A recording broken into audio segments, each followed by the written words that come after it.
suatu saat saya berpikir begini mas, sebenarnya Tuhan itu yang asli yang mana? Di dalam hati saya selalu bertanya seperti itu. Dalam hati saya, sebenarnya siapa Tuhan itu? Itu pertanyaan dalam hati saya tuh terus muncak. Sampai saya tanya sama teman saya di tempat kerjaan pun, mereka orang muslim, coba aja lo berdoa. Dia ngasih saran seperti itu kan. Akhirnya saya nggak nemu. Dalam hati saya lagi, saya nanya, apakah Yesus? Apakah ada yang lain? Saya berpikir begitu. Saya tanya lagi, makin kuat saya bertanya. Suatu ketika itu, ya saya iseng-iseng sholat.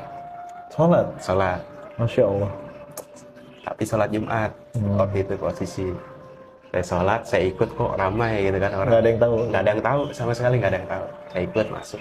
Saya nggak ambil wudhu, saya nggak ngerti. Saya langsung masuk. Saya dengerin ceramah sholat Jumat. Nah, disitulah dibahas tentang Al-Quran.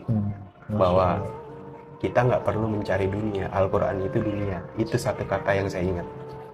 Bahkan kita membaca Al-Quran aja itu udah mencakup dunia semua. Langsung saya berpikir, berarti kitab itu dunia, saya bilang.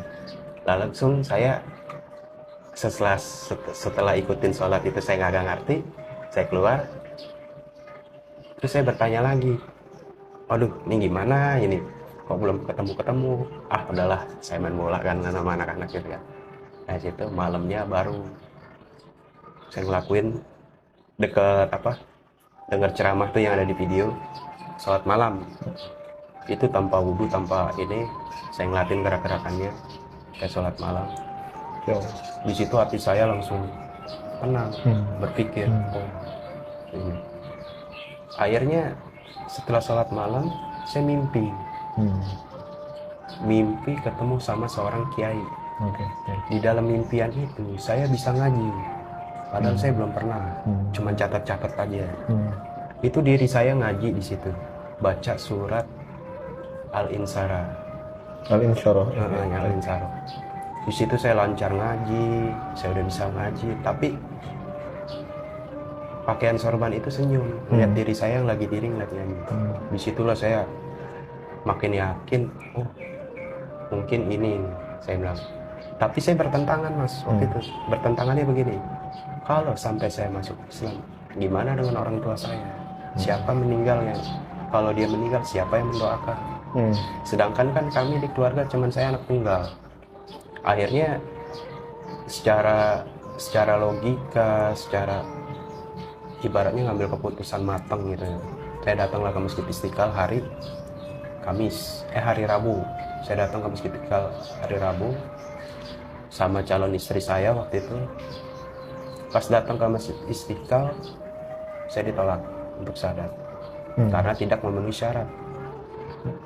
Saya harus minta surat keterangan RT RW, saya harus minta foto, waktu itu bawa foto. Akhirnya saya pulang dari Masjid Istiqlal, langsung saya minta ampas pengetahuan keluarga, saya minta semua surat-suratnya, alhamdulillah dilancarin. Tapi sebelum syahadat saya ditanya, kenapa bisa mau masuk Islam?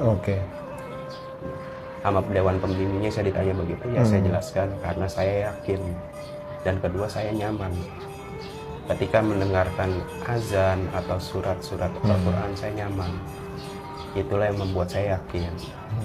Setelah syahadat barulah perjalanan saya tuh dimulai di situ tuh.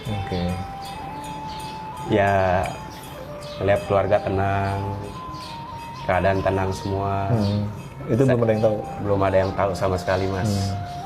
Saya dapat surat yang ada tadi ini nih, sertifikat itu.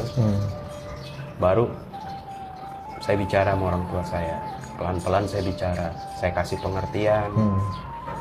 Wah mereka ngamuk habis. Saya dibuang, baju saya dibuang, ijazah saya hampir dibakar. Dia bilang, kalau kamu nggak balik lagi, gimana, siapa nanti yang sembahyang?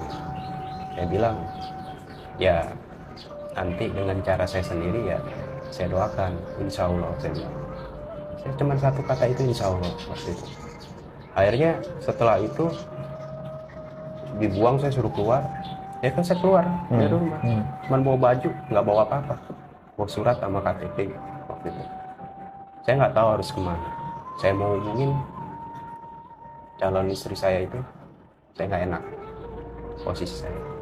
Hampirlah saya ke ITC di ruko-ruko itu di emperan. Saya duduk di situ di emperan, terus bingung kan mau kemana, saya nggak ngerti harus kemana, saya nggak tahu gitu. Bahkan waktu itu pun saya bingung lah, tekanan mental gitu kan, karena saya shock baru pertama kali diusir, itu baru pertama kali. Akhirnya saya duduk di ruko Cempaka Mas, jalan kaki itu dari Cempaka Putih ke Cempaka Mas. Ya duduk di situ, adalah sepasang orang gitu kan, muda-mudi gitu, karena perut lapar waktu itu kan. Dari tong sampah bekas tadi saya ambil. Saya bilang, yang penting ini halal ini kan, daripada mubazir, saya bilang.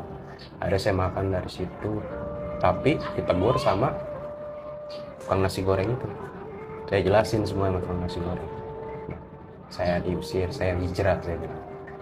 Akhirnya mungkin karena bapak itu nggak tega, saya dibikinin mas nasi goreng gitu yang baru. Akhirnya dari situ saya dibekalin sama beliau, dibekalin sama beliau. Dan saya kalau mikir begitu mas, perjuangan saya begitu, walaupun ibaratnya ya saya, status saya waktu itu kan hancur lah ibaratnya kan, tapi saya yakin di mata Allah saya bersih. Masya Allah.